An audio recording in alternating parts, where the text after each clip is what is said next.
Hi everyone, it's Antoinette. Here we are. My family can't get enough of this. Pesto, mozzarella, stuffed chicken breast. So easy, so simple. I have my 2 chicken breasts here. If I'm making it for 4, I would use 4, 6, whatever it is. I cut the chicken breast in half, but not all the way. Leave it closed so this way it becomes stuffed. Okay, so I've got 2 of them. What I'm going to do is coat it, first of all, with a little bit of olive oil, just a little bit, just to keep it moist. And then I'm going to take the pesto. You can make your own or you can buy store-bought. It's up to you, whatever you're comfortable with. I have to tell you, the store-bought ones are delicious. But it's simple to make your own. It's just, you know, the basil, the pine nuts. It's so good. Okay, so now we're going to stuff it. We're going to put a little bit of Italian seasoning, just a little bit. Some salt, just a little bit of salt because the pesto has some salt flavor in it. Okay, some pepper.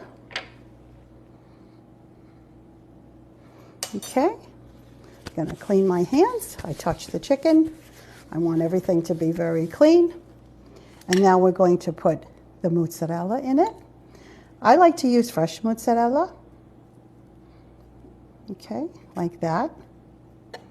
Some peppers. This is a recipe, when I tell you you have company, it's like a gourmet meal. This is the kind of recipe that you see when you go into a fancy restaurant, Italian restaurant. You'll see something stuffed like this. It's so good, so flavorful, but yet so simple. You see how easy it is? Then this goes in the oven for 350, at 350 for about 25 to 30 minutes. And I want to tell you, it's done. You fold it, you close it. I like to put a toothpick just to make sure everything stays inside.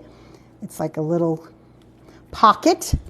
It's a little pocket of delicious flavor here. And then I also put a little bit of pesto on top just to give it extra flavor. My family loves this. I'm telling you, they can't get enough of this. When I make it, they all come running over. Yeah, and it's, you know, I'm here, I can smell it. It smells so good. The recipe will be posted below. You can follow me for more. I always have exciting recipes, but remember, all my recipes are pretty simple. Coat my dish with a little bit of olive oil. Put these here. This goes in the oven. You'll see the finished